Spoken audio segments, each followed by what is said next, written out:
Olá, Nono 2, tudo bem com vocês?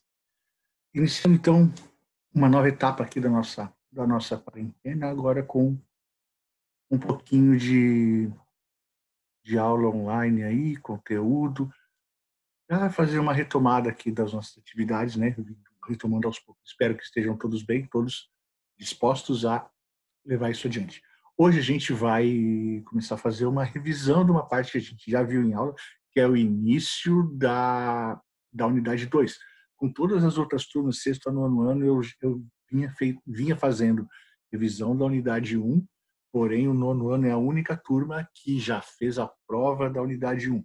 Essas provas ainda estão lá na escola, ainda não fui buscar, não corrigi, tá? Então não me cobrem disso, porque eu tive uns probleminhas aí antes da suspensão das aulas, eu tive uns probleminhas de saúde e tal, e acabou que nem fui levar a prova, aplicar a prova para vocês, né? Foi alguma outra pessoa da escola que aplicou as provas enfim, eu nem peguei essas provas ainda, mas talvez semana que vem eu já vou lá na escola buscar as provas, corrigir e botar as notas lá no beta, ok? Então, com vocês vai ser um pouco diferente. Os novos anos são as únicas turmas que a gente já iniciou a unidade 2, então nós vamos começar fazendo uma revisão do que a gente já viu da unidade 2. Essa parte mistura muito de história, de filosofia, do início do que era a ciência, tá? Para a gente entender um pouco da estrutura do átomo. Então a gente vai voltar lá atrás em Demócrito, 460 a 370 a.C., lá na Grécia Antiga.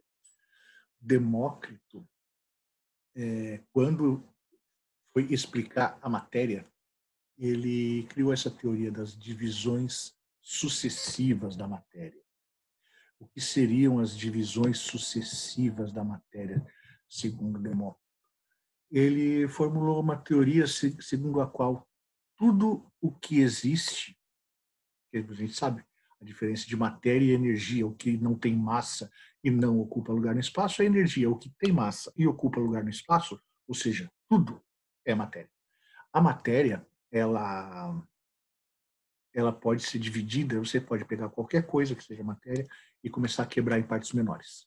Vai quebrando em partes menores. Você pode quebrar um prato e pegar um prato e jogar no chão, ele vai quebrar em cacos. Você pega um caco e quebra de novo, pega um caco menor e quebra de novo, pega um pedaço daquele e quebra de novo. Vai quebrando até que chega um ponto em que você não pode mais dividir. Isso são divisões sucessivas. Então, ele postulou uma teoria segundo a qual, se a matéria fosse sendo dividida inúmeras vezes, chegaria um ponto em que não seria mais possível dividi-la. Teríamos, então, o átomo. Átomo, em grego, significa unidade indivisível. Homo, em grego, significa divisão. E as palavras com o prefixo a, em grego, significa não. Então, átomo, não dividir. Átomo significa unidade indivisível. Então, você pode pegar qualquer coisa e dividir, até chegar uma hora que você não vai dividir mais. Quando chegou aí, você tem o átomo. Então, a gente tem aí que quase 2.500, 2.400 anos atrás, um filósofo chamado Demócrito dizia isso. Demócrito, o filósofo que ri. Ele era um filósofo conhecido por dar risada das coisas, mas a gente chegou a ver isso aí. Vocês já sabem, vocês se lembram dele. Ele acertou, ele foi desacreditado por muito tempo, mas de certa forma ele estava no caminho certo. Claro que ele não tinha como fazer experimentos, a gente conversou sobre isso. Eles não tinham laboratórios, não havia tecnologia, né? Então, tudo que havia de ciência era com muita base na razão, no que as pessoas achavam, e eram poucos filósofos, pensadores, então esses caras eles eram muito respeitados, e tudo que as pessoas achavam que sabiam, tudo que as pessoas sabiam ou achavam que sabiam, vinha desses pensadores. Tá? Então o que eles falavam era muito levado em conta. Porém, não foi tanto assim com o Demócrito, como nós vamos ver. O Demócrito considerava também que os átomos eram eternos, presta atenção, porque tudo era formado por átomos e nada surge do nada. A gente já viu isso, né? Nada surge do nada. nada se cria, nada se destrói, se transforma. Lembram disso? Então, Demócrito, muito antes, já falava disso. Então, tudo que existe no universo eram apenas átomos, e os átomos eles eram organizados de diferente maneira para formar tudo que existe no universo. Olha só, e é muito disso que a gente tem realmente hoje, né? Que a gente sabe na ciência. A diferença é que o Demócrito achava que os átomos eram todos iguais e eles iam se organizando de formas diferentes para criar materiais diferentes. Hoje a gente sabe que eles sim se organizam de formas diferentes para criar materiais diferentes, mas os átomos não são todos iguais. Os átomos são unidades indivisíveis, mas um átomo não é igual ao outro. Claro que átomos do mesmo elemento químico, um átomo de oxigênio vai ser igual a outro átomo de oxigênio, mas um átomo de oxigênio não é igual a um átomo de hidrogênio. O Demócrito achava que todos os átomos eram iguais, mas dada a quantidade de informação, de tecnologia, de conhecimento que tinha naquela época, a teoria dele era sensacional para o conhecimento da época, né? Mas não estava totalmente certo, mas ele estava num bom caminho. Mais tarde, muito depois da morte do Demócrito, foi reconhecido que essa visão, apesar de não totalmente correta, era mais viável que outras teorias que vieram depois. Mas, como eu disse, né, naquele tempo não havia experimentos possíveis, então as teorias foram desacreditadas por quase 2000 anos devido à influência de Aristóteles. Por que Aristóteles? Aristóteles foi um cara que ele ficou muito mais famoso que o Demócrito. Ele nasceu pouco depois do Demócrito e ele era um admirador do Demócrito. Ele lia tudo, ele sabia tudo do Demócrito, mas ele gostava muito de discordar do Demócrito também. E o Aristóteles, por razões diversas, ele ganhou muito mais fama do que o Demócrito. E aí, quando o Aristóteles, que foi muito mais famoso e na época muito mais respeitado que o Demócrito, o Aristóteles passou a falar que o Demócrito estava errado, as pessoas passaram a acreditar que o Demócrito estava totalmente errado e foram acreditar no Aristóteles. Mas o que é que o Aristóteles falava? A gente vai ver agora. A gente vai ver que a teoria do Aristóteles era bem mais louca. Então, olha só, o Demócrito, voltando aí na tela, de 460 a 370 anos de Cristo. O Aristóteles nasceu 14 anos antes do Demócrito morrer. Então, quando Aristóteles era criança, o Demócrito ainda estava vivo. Quando Aristóteles passou a ser um filósofo, o Demócrito tinha recém-morrido. Tá? Então, foi recente, foi quase a mesma época. E o Aristóteles, as teorias do Demócrito que começavam a tomar forma ali, começavam a ficar famosas, o Aristóteles veio e desmentiu com a sua teoria dos 4 elementos. O que Aristóteles queria dizer com essa teoria dos 4 elementos? O Aristóteles, ele foi o filósofo mais famoso da sua época e, assim, como eu disse para vocês, o que ele dizia era muito importante. E aí o que ele fez? O Aristóteles ele falou que o Demócrito não estava certo. Quem estava certo era um outro filósofo que vinha muito antes do Demócrito, o Empédocles. Empédocles havia criado, antes do Aristóteles, a teoria dos 4 elementos. Pela teoria dos 4 elementos, tudo que existe no mundo, toda a matéria é formada por combinações de 4 elementos: água, fogo, terra e ar. E esses elementos organizam-se em níveis. Então, no centro do planeta, no nível mais baixo, é o elemento terra. Acima da terra, água. Acima da água, o ar. E acima de todos, o fogo. Tá? Então, terra, água, ar e fogo. Terra, água, ar e fogo. Tudo era formado por esses 4 elementos. E esses elementos, eles procuram sempre buscar o seu lugar em cada um deles. Então, por exemplo, quando você pega água e esquenta e ela vira vapor, ela vai subir. Então, por isso que o ar está acima da água. Você não vê vapor descer, você vê vapor subir. Então, você tem água e ar acima. A água, a terra, ela não sobe, a terra sempre cai. Então, por isso a terra sempre está abaixo.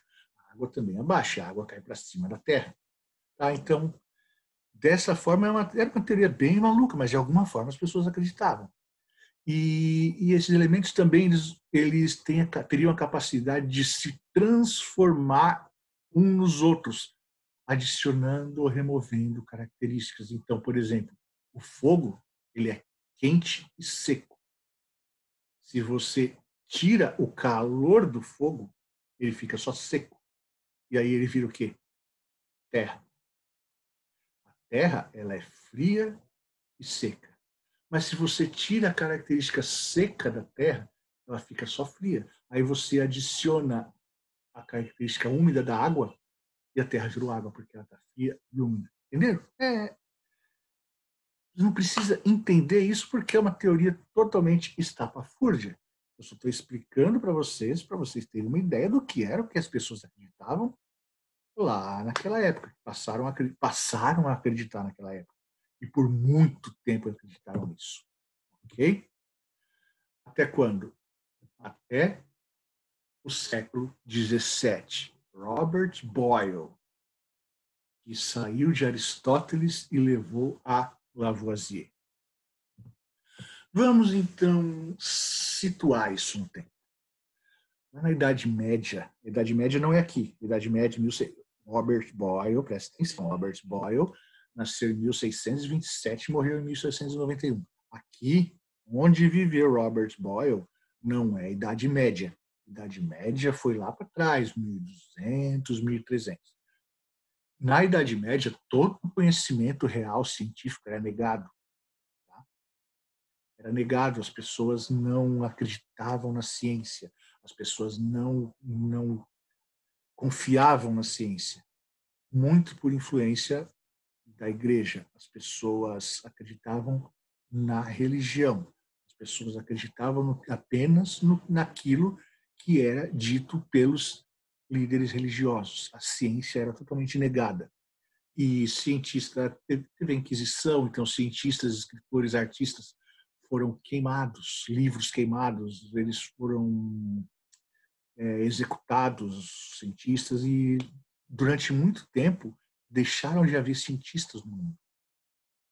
Até que no século XIV, na Itália, começou um movimento social, político, cultural chamado de Renascimento.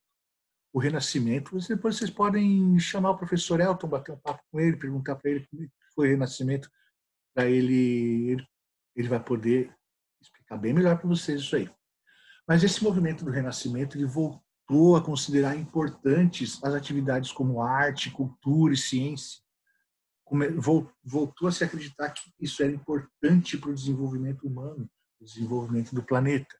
E o Renascimento, aos poucos, ele nasceu na Itália, mas aos poucos ele foi ganhando corpo e se espalhou pela Europa nos outros séculos. Então, da Itália, o Renascimento foi para a França, chegou à Espanha, chegou à Inglaterra e foi se espalhando pela Europa nos outros séculos, e assim voltaram a surgir pensadores, cientistas, escritores, artistas, voltaram a aparecer. Tá? Então, isso é para vocês terem uma ideia do que foi o Renascimento. O Renascimento foi quando a humanidade deixou de acreditar apenas em líderes religiosos e voltou a considerar importantes outras atividades que são essenciais para o desenvolvimento humano. Não que os religiosos não tenham sua importância, mas naquela época eles eram muito conscientes do poder deles e muitos deles acabavam se aproveitando desse poder. Então, os líderes religiosos sabiam que tudo que eles falassem as pessoas iam acatar, iam obedecer, iam acreditar. E muitos deles se aproveitavam disso, se aproveitavam da inocência das pessoas. Tá? E mataram muita gente também. Okay? Então foi nesse contexto, olha só, quase 300 anos depois do início do Renascimento, que o Robert Boyle se tornou um químico respeitado em seu país, que não era a Itália, onde começou o Renascimento. Robert Boyle era irlandês. Tá? Mas aí Robert Boyle já aproveitando estudos de outros cientistas em outros lugares que já haviam voltado a estudar a ciência durante o Renascimento, o Robert Boyle também fez os seus experimentos e provou que os 4 elementos de Aristóteles não se combinavam entre eles para formar outras substâncias. Então vejam vocês que de 300 de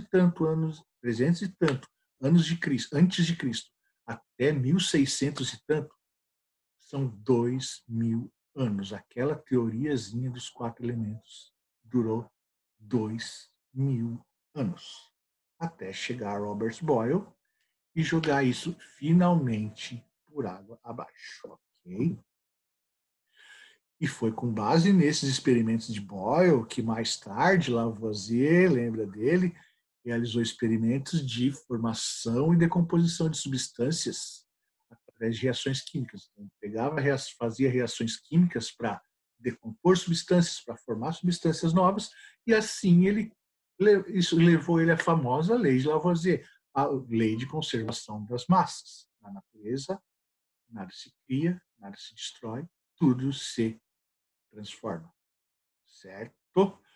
Lavoisier chegou a isso através dos experimentos de Boyle, porque o Boyle começou a fazer reações químicas para pegar uma substância, pegar 2 substâncias e transformar numa nova, ou pegar uma substância e decompor em 2. Tudo isso é possível fazer, vocês sabem. Tá? Mas o Boyle começou a fazer isso e para quê? Para provar que Aristóteles estava errado. E o Lavoisier pegou o que o Boyle fez e já levou para outro lado. E criou a lei de Lavoisier. Então, na ciência, ninguém mais, principalmente hoje em dia, então, antigamente até acontecia, mas hoje não. Hoje ninguém começa do zero. Todo mundo tem um ponto de partida e o ponto de partida é o que o outro já fez.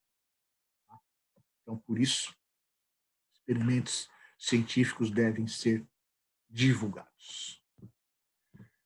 Aí a gente vem para John Dalton. Olha aqui, Boyle, 1627, Dalton, 1766, 100 e poucos anos depois. Dalton criou o primeiro modelo atômico. Por quê? Boyle falou que não era daquele jeito lá do Aristóteles. Mas aí ficou um buraco ali. Se não é daquele jeito, como que é? Ficou a dúvida. Será que é daquele jeito que o Demócrito tinha falado então? Ninguém sabia. Até que veio John Dalton. John Dalton criou um modelo onde, olha só, o John Dalton ele era um químico inglês e disse que ele concluiu, através de seus experimentos, que qualquer substância era formada pela união de um número limitado de partículas. Um número limitado, não é infinito. E essas partículas seriam indivisíveis. Lembrou? Lembrou de quem? Do Demócrito, né? Então, essas partículas são indivisíveis, elas não podem ser criadas nem destruídas. Aí a gente vai no Lavoisier. Apenas rearranjadas ou reorganizadas. Tranquilo? Tudo isso já havia sido dito antes, mas não num modelo organizado. Mas tudo isso já havia sido falado antes. E tudo isso trouxe de volta, então, até então esquecida teoria de Demócrito. 2000 anos e o Demócrito foi finalmente reconhecido através de John Dalton. O nome das partículas foi resgatado porque o Dalton voltou a chamar essas partículas de átomos. Átomos. Átomo é o que? A unidade indivisível.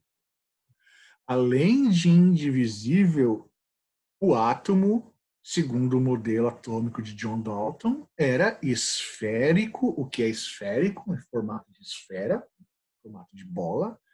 E maciço. O que é maciço? É um negócio totalmente preenchido, não é oco, não tem vãos, não tem buracos, não tem poros, nada. Por isso a teoria também é chamada de teoria da bola de bilhar. Vocês conhecem uma bola de bilhar, ela é esférica e maciça. Nessa parte, a gente sabe hoje que Dalton não estava totalmente certo, porque o átomo não é uma esfera maciça. Tá? Mas o Dalton foi muito importante por ter desmentido o espertão do Aristóteles. Dalton dizia também que cada elemento químico era formado por átomos com suas próprias características, ou seja, aí diferente lá do que disse o nosso Robert Boyle, o Dalton já trouxe a ideia de que os átomos de cada elemento são diferentes. Então, aqui o Boyle está errado e o Dalton está certo. Né? Cada, então, elemento tem átomos com suas próprias características. E quais são as características? Tamanho, massa e propriedades químico-físicas. Propriedades químico-físicas seria o quê? Se é inflamável, se é volátil, volátil quer dizer se evapora ou não, se tem cor ou não, se tem cheiro ou não. Isso são propriedades químico-físicas, certo? Se ele pode se combinar com outros elementos ou não. Então, cada elemento químico é formado, sim, por um número limitado de átomos que se rearranjam, mas cada um deles tem suas próprias características, em tamanho, massa e propriedades químico-físicas. Ok?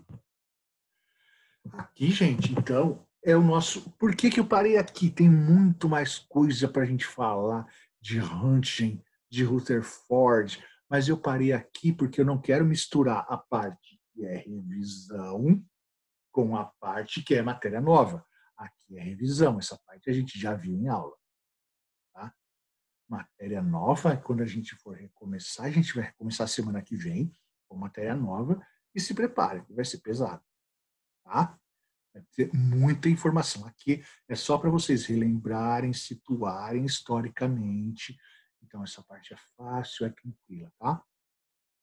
Então, falamos de Empédocles, Demócrito, Aristóteles, Robert Boyle, passamos por Lavoisier, chegamos em John Dalton. Era aqui que a gente tinha parado em aula. E agora vamos fazer as atividades. Essas atividades serão cobradas, valerão nota. Vocês podem me mandar, pode fazer no caderno, pode fazer no Word e me manda o arquivo lá pela plataforma da Positivo, lá sabe lá onde você manda mensagem, tem um clipezinho lá onde você consegue anexar coisas. Ou você pode tirar foto também e anexar lá. Quem não tem condição pode fazer no caderno e botar no levar na escola, que um dia, quando eu for pegar as provas, eu posso pegar também, mas não deixem de fazer e me entregar, que eu tenho um relatório para fazer, e nesse relatório eu preciso relatar quem não fez, quem não está fazendo atividade, ok? As atividades que a gente vai ter que fazer é o quê?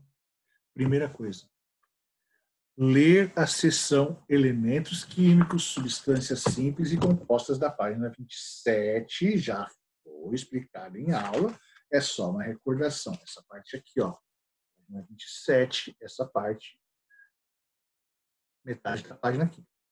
Tá?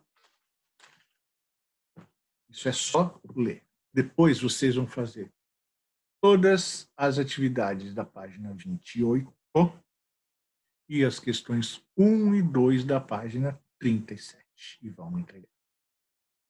A página 37 é lá o fim da apostila, e a apostila desse ano tem uma seção agora, o que aprendi, onde tem uma revisão de toda a unidade.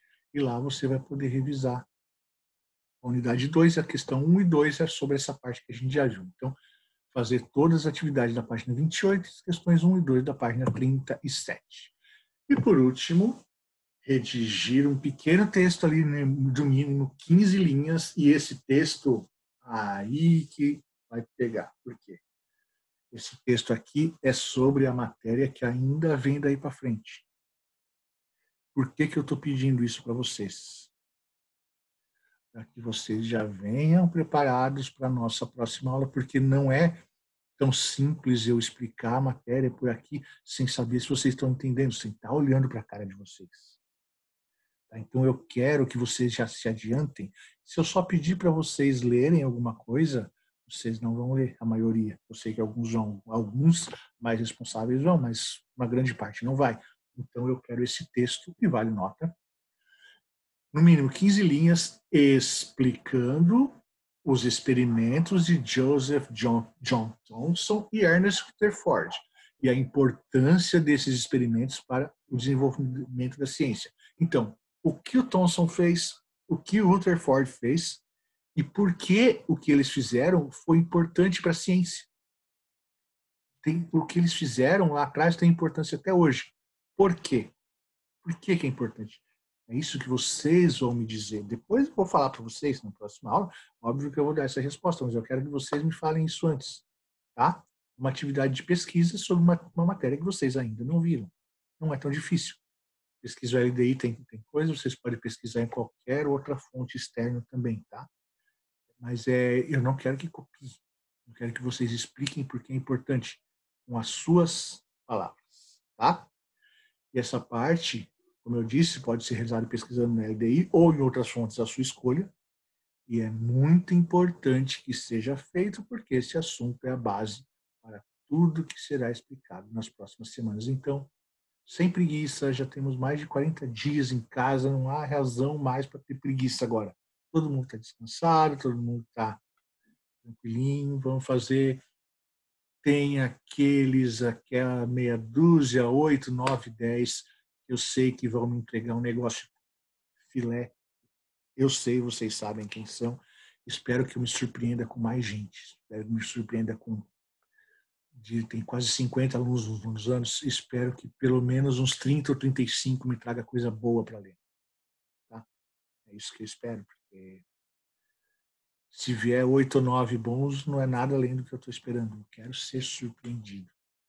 Quero contar com uma boa vontade de vocês também, tá? Fora isso, continuo em casa. Eu estou gravando isso na terça-feira. Hoje o país passou o número de 5 mil mortes pelo coronavírus. O governador já tem 19 casos confirmados, ninguém morreu ainda, mas são 19 casos confirmados no município, é muita coisa para uma cidade pequena. Então, continuem se cuidando, não saiam de casa sem máscara, lava a mão, usa álcool em gel, tudo que vocês já sabem que precisa ser feito. O negócio é sério, quem tem passa por maus momentos, tá? Os sintomas são horríveis e o risco é grande. Então, se cuidem, cuidem da família, façam as atividades, me mandem nos meios disponíveis e até semana que vem que tem mais. Valeu? Obrigado.